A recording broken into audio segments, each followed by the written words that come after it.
Trời. Ok. Đây trên dưới áo con. Đi chơi ba cô cháu muối á. Đi, rồi con ba. Ba cho. Bò là nó. Nó bạn nó. Chơi. Lệ nhiều thế. Xinh lắm. Nhìn đẹp hơn. Chả nói luôn hả nó. Nói luôn đó.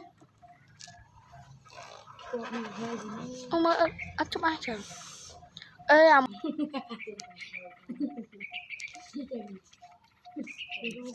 Scop.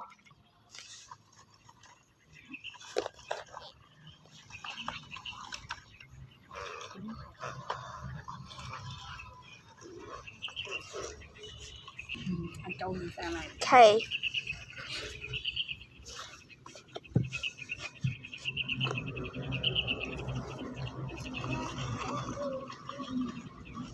Hãy hiện tại ngợp á. Chiếu. À.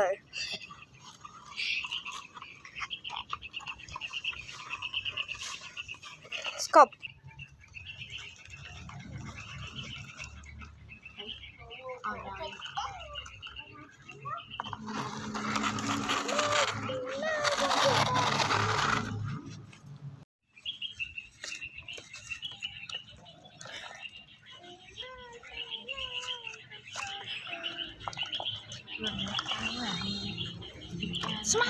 Smart.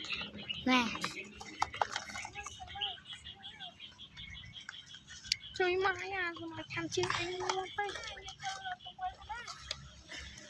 Stop.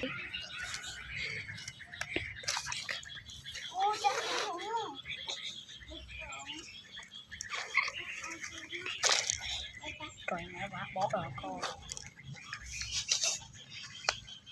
Đây.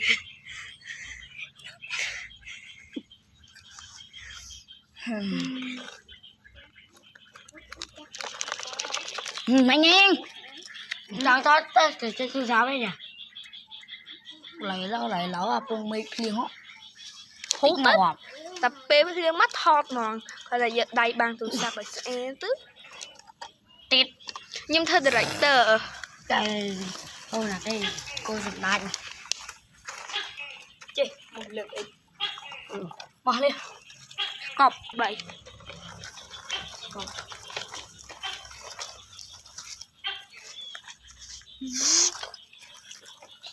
Chạm thọt một làm này.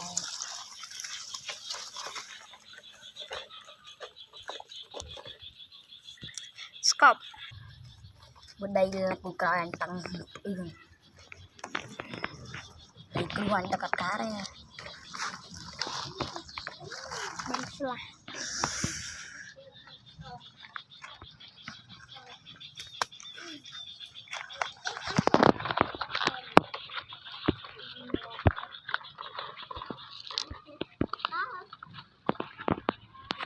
Nấu à, dấu à. Thôi là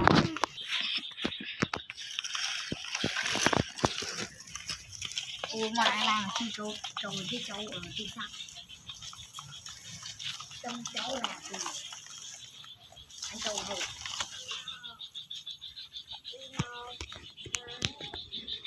Ba đâu nó đi làm ấp hạt lấy cơ. Chị chết lịch hả? Muối mơ này.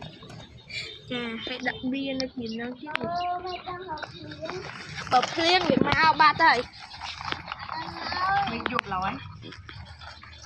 Ngon cùng muối chứ là vậy. Ăn thôi bà ăn. Rồi ngon gì? Tôm ăn bình tiền. Ngộ trong được lấy nhiều ăn dừa. Đây cái đây sạch. Sạch thì. Sạch chua được chiêu rồi.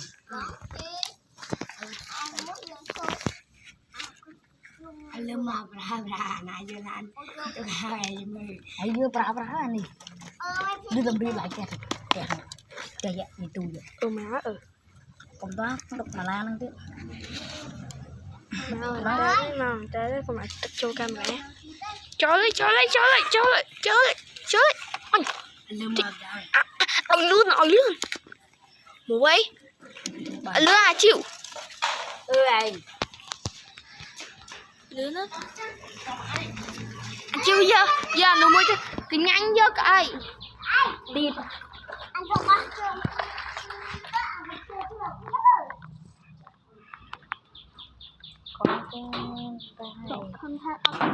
tao ba này